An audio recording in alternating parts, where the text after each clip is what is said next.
Okay, welcome back to the channel, guys. We're currently in Westbury, Westbury kind of on the border with Dilton Marsh.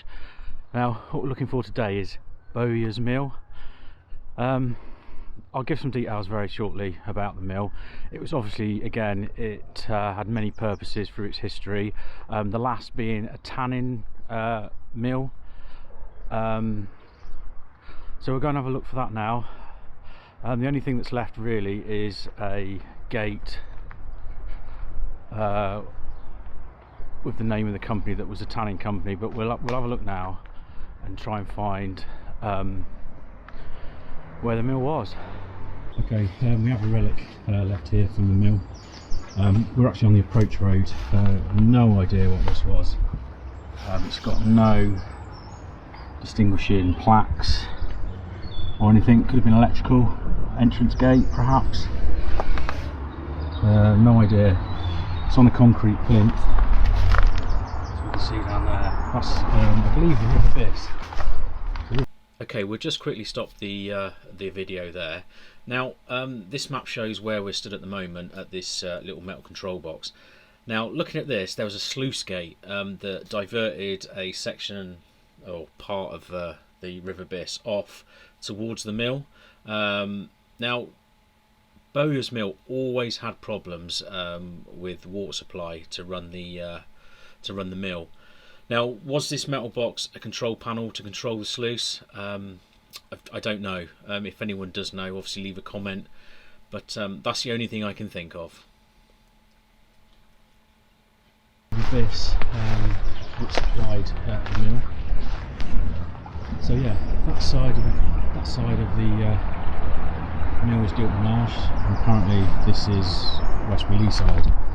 So we'll follow the old road, or now footpath, up towards where the main gates were, and we'll have a look round and see if we can find anything else. In 1773, the mill on Biss Brook at Westbury was named Wooler's Mill.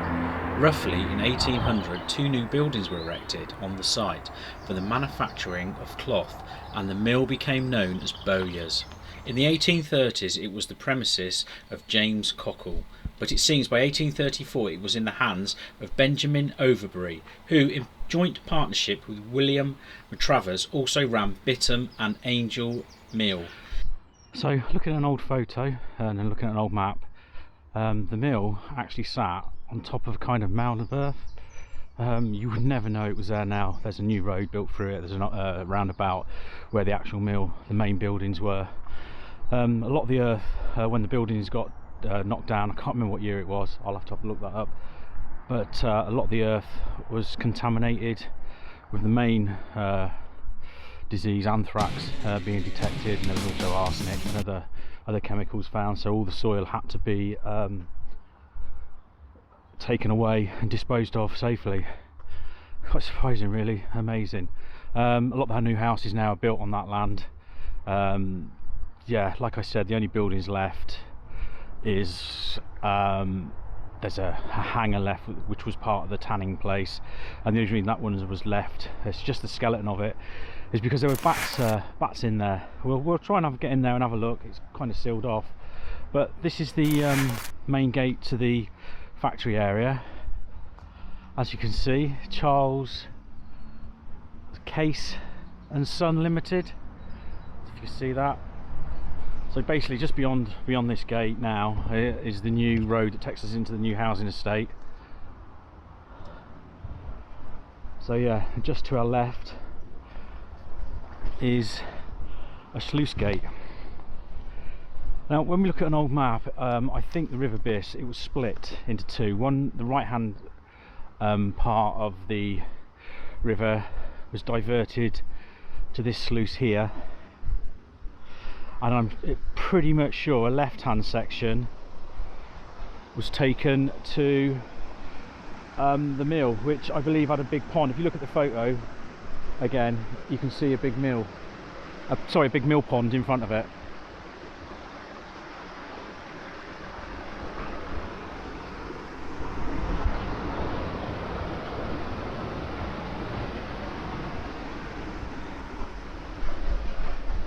So just beyond that's the new bridge, that's the new road that goes into the housing estate. That wasn't there. That's obviously all new. I think that was the late 90s. All this housing estate was built. So we'll try and find out where this mill pond was. Because looking, if you compare where the old building was on a map to where the building is now, it was kind of sat right on top of the roundabout. We'll have a look at that, and the picture shows a mill pond in front of it. So yeah, and the reason I know it's in front of it because the chimney on the picture is to the left hand side, and that sits now, the chimney would have sat inside a van and maintenance area, garage. So we can actually get down towards the river. See, this is perfectly cleared out. This was obviously a mill pond. Now, was the photo taken from around here somewhere? And was the mill pond over to our left? Here's the river. It's obviously coming through there. It's a big wide area here. It obviously splits off up here. Or did it split off here? You can't really tell. Okay, looking back at this map, 1937 to 1961, it certainly looks like the river or the brook was dug out and made into a mill pond. Obviously the irregular water for running the mill became a problem, so they created a big mill pond, and that's where obviously the head of water in front of the mill came from. That's it going towards the weir.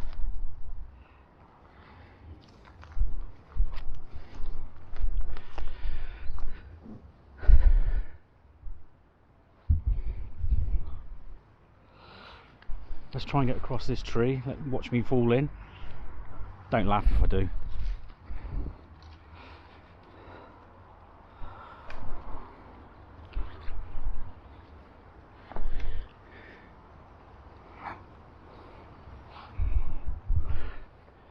So yeah, there's a river. Now obviously you can't see because of the tree, but the roundabout's just up there.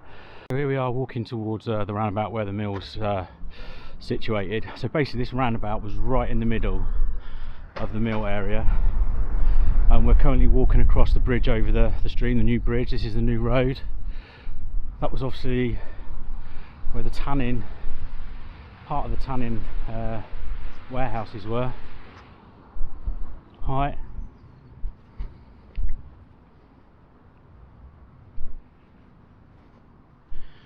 Yeah, and that's the only warehouse left. Let's go and have a look. So this one was left standing because of bats roosting in it. So it's just a skeleton left now. Doors are still on there. This was obviously a loading platform. We've managed to get into where that old hangar is. On the other side of the barbed wire fence. It's all broken down, as you can see. We've got obviously a little bridge here over the river. There's all debris, etc. Now this would have been, looking at a photo, would have been on the right hand side. I think this was an extra addition because it never started off as a tanning place. Like a lot of the mills I said earlier, they changed their roles all through history when they were leased out, sold on. But yeah, so this is the only hangar left.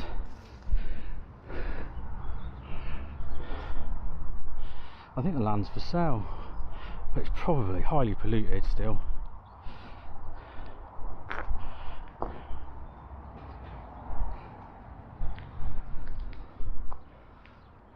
So yeah, just a skeleton.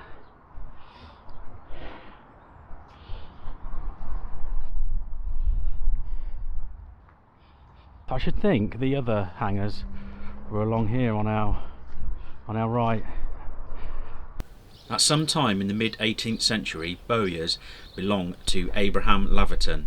In 1855 it was leased from Dr. Gibbs by clothier Joseph Harrop. Joseph and his brother James were not a popular pair. In 1863, 19 striking power loom weavers were summoned to court. They had gone on strike due to an 11-year-old boy acting as a timekeeper. The weavers lost and were fined. Joseph left the court amid a volley of groans, hooting, hissing and yelling. Second World War, perhaps a bit later.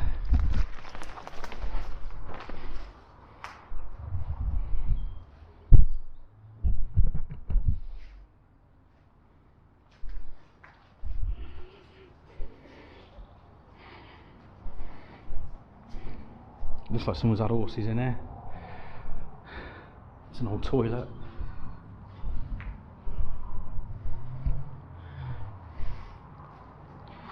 Yeah, I don't know. Was this a garage?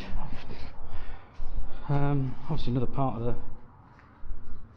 of the factory. There's an old, looks like a foundation there. So it was.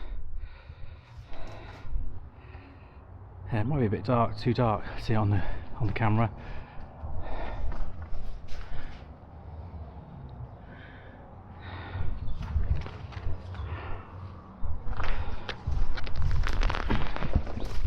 Yeah, I don't think there's anything else to see. That's the footpath there. It's always flooded. So I tried to get down there just now, but you can't. So I came round another way. So yeah, this is the part of the old tanning works, which was the last purpose of the area. So we'll walk back now onto the road, and I'll try and get a better look at exactly where everything was. Is that an old gate there as well? Certainly looks like it.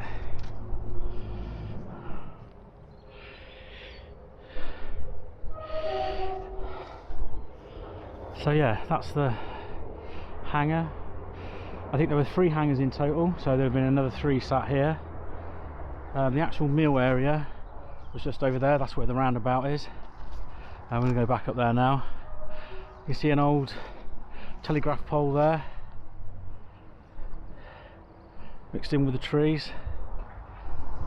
It's surprising, you wouldn't know it was a massive mill, really big. Now just totally gone. Absolutely amazed, there's nothing there, it's totally gone.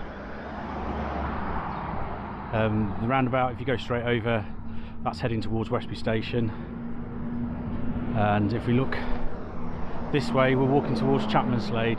Obviously this road wasn't here. I think this road is built straight through the middle of the mill pond. Okay, here we are at Bowyer's house. These are the people that obviously own the mill.